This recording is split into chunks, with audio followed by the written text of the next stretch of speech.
مگر ہوا کچھ نہیں. یہ شوکت صدیقی نے آپ کے سامنے کی بات ہے ابھی ریسنٹ ہسٹری میں وہ جو جمہوریت کا لمبردار ہے, ریاست مدینہ, ویلفیئر اسٹیٹ اور صادق امین, سب اس کے دور میں ہوتا رہا نا, مگر اس کے ٹرولر لگے ہوئے ہیں. ایک صاحب کہہ رہے تھے وہ حاجی کی بات ہے کہ یار تمہارے ویوز تو اور گر رہے ہیں. میں نے کہا پورے گر جائیں, میں تاریخ کے لیے کام کر رہا ہوں کہ وہ فیصلہ کرے گی کہ میں موہت پیرزادہ نہیں بننا چاہتا, یا میں وہ بھی نہیں بننا چاہتا جو نواز شریف کے ٹرولر ہیں. کہ اس وقت تو یہ حال ہے نا کہ جس طرف نظر اٹھاؤ نواز شریف کی تصویریں ہیں کہ یہ میرے خوابہ ہیں کہ تعبیریں ہیں, کہ پورا ماحول بنایا ہوا ہے. میں کہہ رہا ہوں بھائی یہ الیکشن کا ڈھونگ, میں پھر کہہ رہا ہوں مجھے تو نہیں لگتے الیکشن ہوتے ہوئے, مگر اگر کرا رہے ہیں تو یہ ڈھونگ رچانے کی کیا ضرورت ہے؟ دے دیں آپ ان کو. پھر تو 2.5-3 سال کے بعد تو آپ نے پھر نکالنا ہی ہے, کیونکہ یہ لوٹ کا مال ہے, یہ ملک لوٹ میں ملا تھا نا. تو جو چاہیں اس کا حال کریں. رکھیل ہے یہ چند افراد کی, اس میں کچھ اور ڈاکو بھی شامل کر لیے جاتے ہیں. بہرحال دیکھیں میں اس کی ڈیٹیل میں نہیں جاؤں گا. تنقید تو یہ بھی ہو رہی ہے کہ فائز عیسیٰ نے کہا ہے کہ جناب جو ابھی فیصلے آئے اس پر وہ جو کہا ہے کہ اسلام آباد, حالانکہ وہ تو اسلام آباد ہائی کورٹ نے جو مجھے یاد پڑتا ہے کہ جی پرائم منسٹر کو بلائیں گے اگر وہ جو اسلام آباد میں بلوچ جو ہے اغوا ہوئے ہیں, غائب ہو گئے اسٹوڈنٹ. تو ہمیں مین نے سوال پوچھا کہ جی فائز عیسیٰ نے تو اس پر اسٹیپ لیا ہے, تو انہوں نے کہا تو پھر پکڑ کے دکھا دیں, بلا لیں, برآمد کروا لیں. مطلب مذاق اڑا رہے تھے نا. تو بات یہ ہے کہ یہ سیاستدان بھی سب انہی کے نکیل ہیں اور انہی کے نکو ہیں کہنا چاہیے. یہ جج بیچارے اگر کہیں ایماندار ہیں بھی تو خاموشی اختیار کرنا پڑتی ہے, چپ رہنا پڑتا ہے. ورنہ ضیاءالحق کے دور میں یاد ہے نا کہ جس نے ذوالفقار علی بھٹو کے پھانسی کے اختلافی نوٹ لکھا تھا صفدر شاہ, اسے بھاگنا پڑا تھا افغانستان کے راستے. کھوتے پہ بیٹھ کے کہتے ہیں کہ لوگ اس نے سفر کیا تھا افغانستان تک کا. تو کتنے لوگ جانے دیں, کب تک جانے دیں؟ جب تک آپ باہر نہیں نکلیں گے تو صحافیوں کی ذمہ داری نہیں ہے, وہ جتنا دکھا سکتے ہیں. میں بہت تنقید کرتا ہوں, خیال رکھیے گا. اور یہ پورا میڈیا یہ وہ کہتے ہیں نا کتی چوروں نال رل گئی ہے, کتیاں چوروں کے ساتھ میں رل گئی ہیں. کہ یہ سیاستدان بھی, یہ میڈیا بھی, یہ انٹلیکچوئلز بھی, جہاں جدھر کی نگاہ کیجئے اس وقت تو یہ پورا میڈیا نواز شریف کی کتی بنا ہوا ہے نا, کہنا چاہیے I'm sorry my language, اور کسی کے کہنے پہ بنا ہوا ہے. اور جب تھوڑی سی آزادی تھی تو عمران کے پیچھے لگا ہوا تھا ایک بڑا میجر چنک. اسے کوئی غرض نہیں تھی کہ یہ آدمی کتنا دھوکا ہے, فریب کتنا جھوٹا ہے, کتنا سچا ہے. بات یہ ہے کہ یہ سب اسٹیٹس کو کا حصہ ہیں, یاد رکھیے گا. تو آپ اس بات پہ غور کریں. دوسری اہم بات یہ کہ دیکھیں وہ آج میں نے آپ اپنے پروگرام میں لاسٹ نائٹ یہ بتایا نا کہ جناب وہ ریاض ملک کی جو خبر آئی ہے کہ جناب وہ تو پیسے ثابت ہو گئے کہ جناب وہ تو دیے ہی ریاض ملک کو تھے. نہیں, وہ جھوٹ نکلا. دیکھیں میں تو بہت دور بیٹھا ہوں نا, میرے کو اتنے سورسز نہیں ہیں جو میں تو خبر دیکھ کے تجزیہ کر کے بتا سکتا ہوں. کبھی کبھار خبر ہوتی ہے اور جو خبر دی ہے کبھی غلط نہیں دی. تو متی اللہ جان نے اس پر ایک کمال ٹویٹ کیا ہے. میں وہ ٹویٹ پڑھ کے آپ کو سنا دیتا ہوں, اس سے آپ فیصلہ کر لیجئے گا. آپ کو دودھ کا دودھ پانی کا پانی ہو جائے گا کہ جب سارے سیاستدان بھی اس ریاض ملک سے ملے ہوں اور فوج بھی ملی ہوئی ہو, عدالتیں بھی ملی ہوئی ہیں بہت بڑے پیمانے پہ. اچھا عدالتوں میں اگر کوئی انڈیپینڈنٹ ہے بھی نہیں, کوئی آج کہتے ہیں کہ جی فائز عیسیٰ اور ریاض ملک کے وکیل کے درمیان سلمان بٹ جو سابق اٹارنی جنرل بھی رہ چکے ہیں, چیمبر میں فائز عیسیٰ کی بہت گرما گرمی ہوئی اور فائز عیسیٰ کی طبیعت خراب ہو گئی. تو کیوں ہوئی گرما گرمی؟ کیونکہ جناب صفدر بٹ جو ہیں وہ اٹارنی جنرل بھی رہ چکے ہیں, پوری لابی ہے, ریاض ملک ہے, پورا میڈیا اس کا نکو ہے. آپ دیکھیں خبر تک نہیں دیتے, جو اس کے حق میں چلی جائے وہ دیتے ہیں کہ جو کراچی میں ہنگامہ ہے اس وقت، جو قبضے ہیں بحریہ ٹاؤن کے یا جو بینک رپسی کی خبریں ہیں، اس پہ کچھ کوئی نہیں بول رہا کسی اینگل سے، مگر اس کے حق میں خبر کو ٹویسٹ کرنے کے لیے ایک لیٹر کو جو اس نے چھاپا ہے متی اللہ نے، اس میں بہت واضح طور پہ ہے کہ جناب تو پیچھے پیسے آئے، کہیں ہدایت نہیں ہے کہ جناب یہ وہاں جائیں گے۔ اب وہ میں آپ کو پڑھ کے سنا دیتا ہوں، اس سے اندازہ لگا لیجئے گا کہ یہ میڈیا کیا ہے، یہ ریاست کیا ہے، اور ایک ویڈیو خان صاحب کے بارے میں لانی ہے نا، کیونکہ ریاستی ادارے تو اتنے متنازع ہو چکے ہیں کہ کوئی فیصلہ لے آئیں تسلیم کسی نے نہیں کرنا، تو اب الٹے سیدھے حربے آزمائے جا رہے ہیں۔ اچھا، یہ ریاض ملک ابھی عمران خان کو واپس لے آئے، وہ پہلے تو وہ پروگرام آ جائے، اس کا وہ ویڈیو آ جائے تو پھر اس پہ اور بات کریں گے، تو میں آپ کو وہ پڑھ کے سناتا ہوں۔ بحریہ ٹاؤن اس خط سے یہ تاثر دے رہا ہے کہ جیسے 190 ملین پاؤنڈ کی رقم بحریہ ٹاؤن کی اپنی تھی، اور اسی لیے بحریہ ٹاؤن کے لندن کے ایک بینک اکاؤنٹ سے سپریم کورٹ آف پاکستان کو منتقل کی گئی ہے، جو ایک روٹین کی بات ہے بظاہر۔ ایسا نہیں ہے بالکل۔ مشرق بینک کی لندن برانچ کے اکاؤنٹ میں یہ رقم برطانیہ کی نیشنل کرائم ایجنسی NCA نے منجمد کی تھی، یعنی اپنے قبضے میں لے لی تھی، اور اس کو غیر قانونی رقم کے طور پہ ضبط تصور کیا گیا تھا۔ برطانوی حکومت نے یہ رقم حکومت پاکستان کو دینی تھی، جس کے لیے کچھ قانونی کارروائی درکار ہوتی ہے۔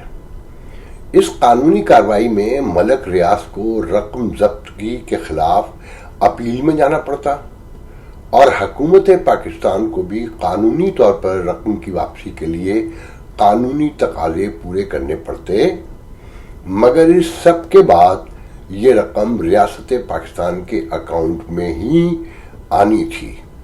ملک ریاض، حکومت پاکستان اور NCA اس معاملے میں 3 مختلف فریق تھے جو متفقہ طور پر اس رقم سے متعلق کچھ بھی فیصلہ کر سکتے تھے۔ اب اگر چور اور مالک آپس میں گڑ جوڑ کر لیں تو NCA کیا کرے؟ وہ تو ایک غیر ملکی ادارہ ہے۔ ملک ریاض نے عمران خان اور اس کے مشیر بیرسٹر شہزاد اکبر کو اعتماد میں لے کر NCA کو بے وقوف بنانے کا پلان بنایا۔ اس پلان کے مطابق عمران خان کی حکومت نے برطانوی NCA کو یہ تاثر دیا کہ ملک ریاض کے خلاف سپریم کورٹ میں معاملات پہلے ہی چل رہے ہیں، تو اگر یہ پیسہ حکومت پاکستان کا بھی ہے تو سپریم کورٹ کے اکاؤنٹ میں جمع کرایا جا سکتا ہے۔ مطلب دیکھیں کتنا مختلف وہ ہے سینیریو۔ اب NCA کے وہم و گمان میں بھی نہیں ہوگا کہ دراصل سپریم کورٹ کے متعلقہ اکاؤنٹ میں ملک ریاض کی 460 ارب روپے کی واجب الادا اقساط جمع کرائی جا رہی ہیں، جو چند 5-7 سال میں پے کرنی انہوں نے۔ NCA کے ساتھ رقم کی منتقلی کا معاہدہ بھی خفیہ قرار دیا گیا تاکہ کسی کو یہ معلوم ہی نہ ہو سکے کہ معاہدے کے مطابق یہ رقم ریاست پاکستان کی ملکیت تھی، نہ کہ ریاض ملک کی۔ اب دیکھیں گیم دیکھیں کہ کس طرح سے سجایا گیا تھا جو چیس بورڈ ہے۔ اگر NCA نے یہ رقم ملک ریاض کی ہی جیب میں ڈالنی ہوتی، غور کریں اس بات پہ، ملک ریاض کی ہی جیب میں ڈالنی ہوتی تو لندن کا اکاؤنٹ غیر منجمد کرنا کافی نہیں تھا۔ اس رقم کو پاکستان بھجوایا ہی کیوں گیا؟ اس خط میں بھی ظاہر ہوتا ہے کہ NCA کے اکاؤنٹ کو غیر منجمد کرنے کا واحد مقصد رقم کو ریاست پاکستان کے حوالے کرنا تھا، اسے بھیجنا تھا، نہ کہ ملک ریاض کی جیب میں۔